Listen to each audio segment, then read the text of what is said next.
आजकल इंडिया में compact phones काफी डिमांड में एंड OnePlus को भी ऐसा कुछ चाहिए था जो वो 13 और 13R के बीच में डाल सके। तो उसके लिए इन्होंने OnePlus 13S बनाया है एंड मेरे को इसे यूज करते को महीने से ऊपर हो गया है। तो ये है OnePlus 13S का लॉन्ग टर्म रिव्यू। अच्छा बुरा कैमरा सबकी बात कर लेंगे, बट सबसे पहले इसकी यूएसपी यानी कि इसके डिजाइन से शुरू करते हैं। आप अगर छोटे फोन्स के शौकीन हो तो आपको ये बहुत ज्यादा पसंद आएगा। जो इसकी इन हैंड फील है वो बड़ी ही प्यारी सी है। फोन का वेट सिर्फ 185 ग्राम्स है एंड ये 8.15 मिलीमीटर थिक है। इसके एजेस हल्के से कर्व्ड है जिसके कारण इसकी ग्रिप सॉलिड बनती है। प्लस ये एक छोटा फोन है तो कंफर्ट के मामले में तो ये 10 on 10 है, क्योंकि इन्होंने काफी आईफोन इंस्पायर्ड डिजाइन रखा हुआ है। शेप वगैरह सब वैसा ही है, लेकिन इसको गिराना मत क्योंकि इसके बैक में कोई बहुत अच्छी प्रोटेक्शन नहीं है, पांडा ग्लास है। ये जो कैमरा आइलैंड का ब्लॉक है ये मेटल का बना हुआ है। इसका ग्लास भी इन्होंने अच्छा बनाया है क्योंकि इस पे स्मजेस नहीं पड़ते एंड फ्रेम बिल्ड सब मेटल की है और आप एक 55,000 के फोन से ऐसा ही कुछ एक्सपेक्ट करते हो। और अगर आप इसको टेबल पे रख के यूज करोगे तो ये सिर्फ ऊपर से वॉबल करता है, नीचे से नहीं। बस यहाँ आईपी रेटिंग जो है वो IP65 तक है, जो कि इस प्राइस पे IP68 तो होनी चाहिए। यानी कि तूफान सुनामी तो दूर की बात है, इसको तो पानी से बिल्कुल दूर रखना। इसके अलावा इसका USB वर्जन भी Gen 2 वाला है, यानी कि ना तो आप डिस्प्ले आउटपुट ले सकते हो और ना ही आपको फास्टर ट्रांसफर स्पीड्स मिलेगी। और आपको यहाँ पे अब एक प्लस की मिलती है जो कि OnePlus का एक्शन बटन है। आप इसको अलग अलग यूज केस के लिए कस्टमाइज कर सकते हो। हालांकि मोस्टली लोग इसे अलर्ट स्लाइडर की तरह साइलेंट करने के लिए ही यूज करेंगे। एक और चीज मेरे को हाईलाइट करनी थी, जिस भी कलर का आप फोन लोगे OnePlus आपको इसके साथ उसी कलर का कवर भी देगा, तो वो ब्लेंड बहुत अच्छा होता है। लेकिन इस कवर के साथ ना एक दिक्कत है, कुछ लोगों के ये कवर 1-1.5 महीने के बाद ही खराब होने लग गए हैं। ताकि मैंने भी इसको केस लगा के यूज किया है और मेरे वाले के साथ ऐसा कुछ ऐसा हुआ नहीं है, बट स्टिल आपको पता होना चाहिए। इसके बाद इसकी डिस्प्ले पे आए तो यहाँ आपको एक 6.32 इंचेस की 120 हर्ट्ज 1.5 के रेजोल्यूशन वाली LTPO AMOLED डिस्प्ले मिलती है। प्रोटेक्शन का बताऊं तो कोई कह रहा है गोरिल्ला ग्लास 7 आई है, कोई कह रहा है क्रिस्टल ग्लास है। OnePlus ने खुद ने तो बताया नहीं है। और ये दोनों ही ग्लासेस फ्लैगशिप वाले नहीं है, तो इस चीज का आप खास ध्यान रखना। अब इसके ऊपर स्क्रीन प्रोटेक्टर तो लगा आता है, लेकिन 1-1.5 महीने पे उस पे काफी स्क्रैचेस पड़ जाते हैं, तो टेम्पर्ड लगवा लेना। और डिस्प्ले फ्लैट है तो आसानी से मिल भी जाएगा। बाकी आपको बेजल्स काफी पतले मिल रहे हैं, तो डिस्प्ले में क्लास तो है। और अगर एक्सपीरियंस की बात करें तो ऑनेस्टली मेरे को ये डिस्प्ले काफी अच्छा लगा है। कलर्स बिल्कुल सही है, ना ज्यादा सैचुरेटेड ना डल, परफेक्टली बैलेंस्ड। यूट्यूब और नेटफ्लिक्स में HDR और डॉल्बी विजन का सपोर्ट है, तो कंटेंट स्ट्रीमिंग में कोई इशू नहीं आएगा, क्योंकि जब आप कंटेंट देखते हो तो इसका कंट्रास्ट काफी इंप्रेसिव है। डार्क एरियाज में भी बढ़िया क्लैरिटी रहती है। ब्राइटनेस का देखें तो यहाँ आपको 1600 निट्स की HBM ब्राइटनेस मिलती है। अब देखो वैसे तो ये चीज किसी ने रिपोर्ट नहीं करी,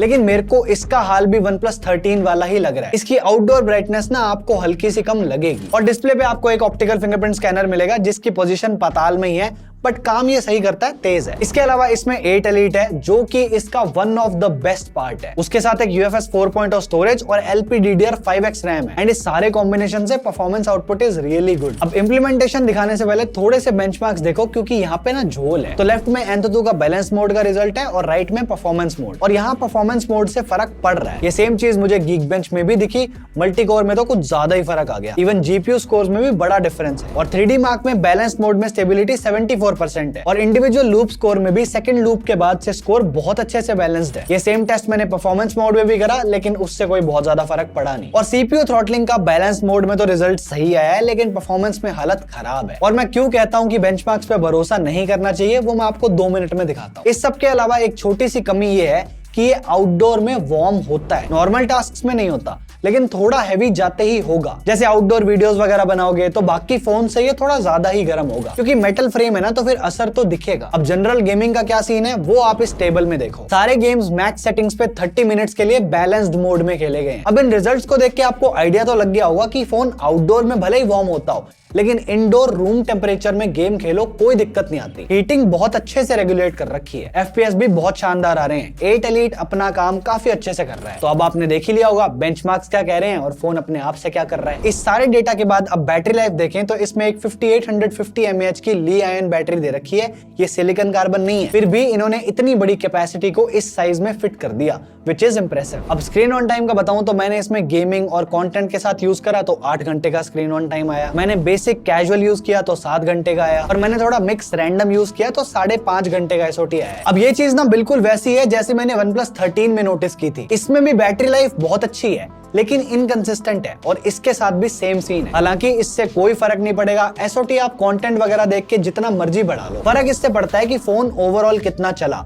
और ये 1-1.5 दिन तो बहुत आराम से निकाल रहा है। और इस बैटरी कैपेसिटी के साथ आपको बॉक्स में 80 वॉट का चार्जर मिल रहा है, जिससे इसे 5% से 50% जाने में 28 मिनट लगते हैं और फुल चार्ज होने में 1 घंटा 7 मिनट लगते हैं। आप ऑन एवरेज 1 घंटा मान के चलो, जो कि ठीक है। ओवरऑल बैटरी बैकअप थोड़ा इनकंसिस्टेंट है बट बहुत अच्छा है, और चार्जिंग तो सॉलिड है ही, बस वायरलेस चार्जिंग इसमें नहीं है। स्पीकर्स की बात करें तो ये शायद उन बेस्ट स्पीकर्स में से है जो मैंने किसी भी कॉम्पैक्ट फोन में सुने। वॉल्यूम काफी लाउड है, क्लैरिटी भी सॉलिड है, और बेस भी जितना चाहिए होता है उतना है, ओवर नहीं लगता। सब कुछ बैलेंस फील होता है, यानी कि जो ओवरऑल मीडिया एक्सपीरियंस है वो काफी अच्छा है। और आपको इसमें डॉल्बी एटमॉस की जगह इनका खुद का ओ रियलिटी मिलता है, जिसमें आप आवाज को कस्टम मोड्स के हिसाब से सेट कर सकते हो। मैनुअल कंट्रोल इसमें नहीं है। नेक्स्ट हम नेटवर्क पे आए तो इसमें आप या तो डुअल सिम लगा सकते हो और आपके पास ई सिम का भी ऑप्शन है। नेटवर्क स्ट्रेंथ या 5G स्पीड्स में कोई समस्या नहीं है, कॉल्स वगैरह पे ऑडियो सब कुछ सही है, लेकिन इसका वाईफाई रिसेप्शन सही नहीं है। काफी बार ऐसा हुआ है कि हल्की सी स्ट्रेंथ कम होते ही ये मोबाइल डेटा पे स्विच कर जाता है, और अगर आपको उस पॉइंट पे वाईफाई चाहिए तो आपको वाईफाई पे जाके उसको अलग से कनेक्ट करना पड़ेगा, अपने आप नहीं होगा। भले ही OnePlus ने इसमें एक डेडिकेटेड वाईफाई चिप लगा के दी है, लेकिन वो ठीक से काम नहीं कर रही। बस ये इतनी सी दिक्कत है, बाकी नेटवर्किंग से रिलेटेड आपको कोई दिक्कत नहीं आएगी। अब हम इसके कंट्रोवर्शियल सेक्शन यानी कि इसके कैमरा पे आते हैं। अब बैक में इसके सिर्फ 2 ही कैमराज हैं, एक मेन और एक 2x टेलीफोटो। यहाँ ना तो कोई अल्ट्रा वाइड है और ना ही 3x टेलीफोटो है। अब फोटोज दिखाने से पहले मेरा एक सवाल है,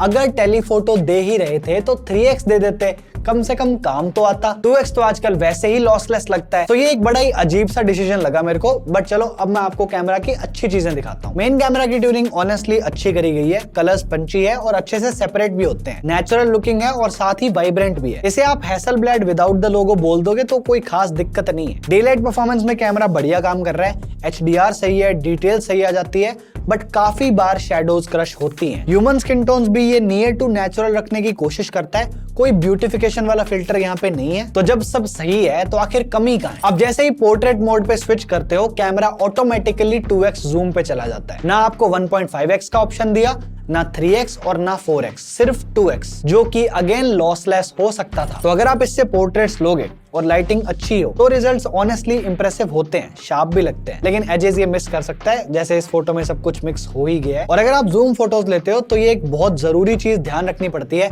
कि आपको अपने हाथ को स्टेडी रखना जरूरी है, क्योंकि 2x में OIS नहीं है। तो रात में आपको स्पेशल ध्यान देना पड़ेगा, नहीं तो पोर्ट्रेट्स ब्लर हो सकते हैं। हालांकि लो लाइट में मेन कैमरा अच्छा परफॉर्म करता है, ब्राइट लाइट्स को कंट्रोल करना, नॉइस को कम रखना, डिटेल्स देना, इसको ये सब सही से आता है। आपको एक ट्राइपॉड मोड भी दिया गया है फॉर एक्स्ट्रा स्टेबिलिटी, लेकिन इसके रिजल्ट्स कंसिस्टेंट नहीं होते, कभी ये लाइट्स को खराब भी कर देता है। रात को अगर आप जूम करोगे तो इंडोर लाइटिंग में रिजल्ट्स ठीक आ जाते हैं, लेकिन आउटडोर में इसकी परफॉर्मेंस थोड़ी सी कम हो जाती है due to lack of OIS। वैसे आप मैक्स 20x तक जूम कर सकते हो और 10x तक शॉट्स काफी यूजेबल है, और डे लाइट में टेलीफोटो सेंसर का 4x क्रॉप भी काफी क्लीन आउटपुट देता है। हालांकि कई बार मेन और टेलीफोटो में कलर शिफ्ट बहुत भयंकर है। सेल्फीज को देखें तो यहाँ 32 मेगापिक्सल सेंसर है विद ऑटो फोकस, जो कि एक बढ़िया प्लस पॉइंट है। टेक्निकली ये सेंसर OnePlus 13 के कंपैरिजन में थोड़ा छोटा है, लेकिन रिजल्ट्स फिर भी इंप्रेसिव निकालता है। वीडियोस की बात करें तो बैक कैमरा से आप 4K 60 FPS तक जा सकते हो एंड वीडियो क्वालिटी इंप्रेसिव है। आप स्टेबलाइजेशन भी देख सकते हो क्योंकि ये क्लिप ऑटो में बैठ के रिकॉर्ड हुई है। उसके बाद अगर आप सीन शिफ्ट भी करो तो भी ये कलर्स और एक्सपोजर को एकदम सही से बैलेंस कर लेता है। फ्रंट कैमरा की वीडियो मुझे बड़ी पसंद आई है। इसका light control, dynamic range, stabilisation सब कुछ ऑन पॉइंट है। कलर्स और स्किन टोन आप देख लो, मुझे तो पसंद आ रहे हैं। आप मैक्सिमम इसमें 4K 30 FPS तक जा सकते हो। तो कैमरास आपको थोड़े कॉम्प्रोमाइज्ड मिलेंगे, लेकिन सैंपल्स को देख के आपको पता लग गया होगा कि ये गैप इतना नहीं है कि आप इसको कंसीडर ही ना करो। इसके बाद अगर सॉफ्टवेयर की बात करें तो हमें इसमें OxygenOS 15 मिलता है एंड OnePlus ने इसमें 4+6 OS अपडेट्स का प्रॉमिस किया है, जो कि सॉर्टेड है। यहाँ आपको फोन मैनेजर, फिटबिट जैसे ऐप्स मिलेंगे तो आप उन्हें अनइंस्टॉल कर सकते हो। और जब भी फोन चालू करते हो तो इसमें बहुत सारे ऑप्शंस आते हैं, उसमें से आपको इस ऐप पिक्स वाले को बंद करना है, क्योंकि ये ऐप पिक्स वाला इनका ऐप स्टोर है जो कि आपको रैंडम नोटिफिकेशंस भेजेगा, तो इसको बंद रखना। इसके अलावा एनिमेशन, रिस्पॉन्स टाइम और फ्लूइडिटी के मामले में मैं इसको टॉप नॉच कहूंगा। और इनके पास अपना डायनेमिक आइलैंड भी है, जो अभी सिर्फ जोमेटो और स्विगी के साथ ही कंपैटिबल है। इस बार OnePlus ने अपना डायलर भी डाल दिया है, जो कि गूगल वाले से बेटर है। मेरे को सही बताऊं तो ऐसा लगता है गूगल वाले से तो सारे सारे ही बेटर है। अब अपना डायलर है तो कॉल रिकॉर्डिंग कर लो, आवाज नहीं जाती। और आप इनके AI वॉइस स्क्राइब फीचर से व्हाट्सएप कॉल्स को भी रिकॉर्ड कर सकते हो। हैप्टिक्स की बात करें तो लेटेस्ट OnePlus फोन्स में हैप्टिक्स को लेकर शायद ही किसी को दिक्कत होती है। इनकी फील अच्छी है और जहां जहां आप सोच सकते हो इन्होंने सब जगह हैप्टिक्स इंप्लीमेंट कर रखे हैं। और इस फोन के साथ पहली बार OnePlus ने अपना AI इंट्रोड्यूस किया है। पहला फीचर है ग्लोबल सर्च, जो आप ऐसे नीचे स्वाइप करके एक्सेस कर सकते हो और ये काफी सही काम करता है। आप कोई भी फाइल ढूंढ सकते हो, रैंडम नाम लिख के सेटिंग्स में सर्च भी कर सकते हो। जैसे अगर मैं लिखूं माई आईज हर्ट तो ये आई कंफर्ट मोड का ऑप्शन दे देता है। इसके बाद AI समरी है, जिसमें ऑब्वियसली आप क्रोम आर्टिकल पढ़ रहे हो तो उसको समराइज कर सकते हो। AI राइटर मेल्स लिखने के या जब ट्वीट करोगे तो थोड़ी इंग्लिश देख लेगा। बाकी गैलरी में AI इरेजर के अलावा reflection eraser, AI unblur, AI upscale जैसे फीचर्स भी हैं। कॉल असिस्ट, कॉल ट्रांसक्रिप्ट वो सब भी मिल रहा है। और अल्टीमेटली क्योंकि ये ओप्पो का ही AI है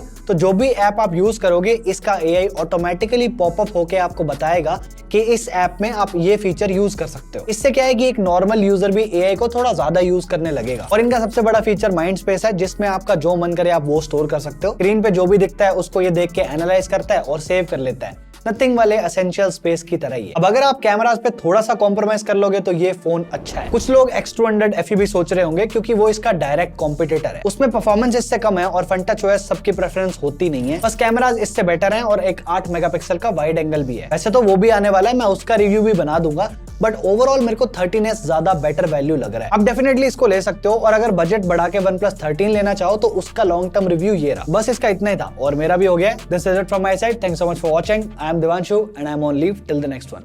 बाय बाय।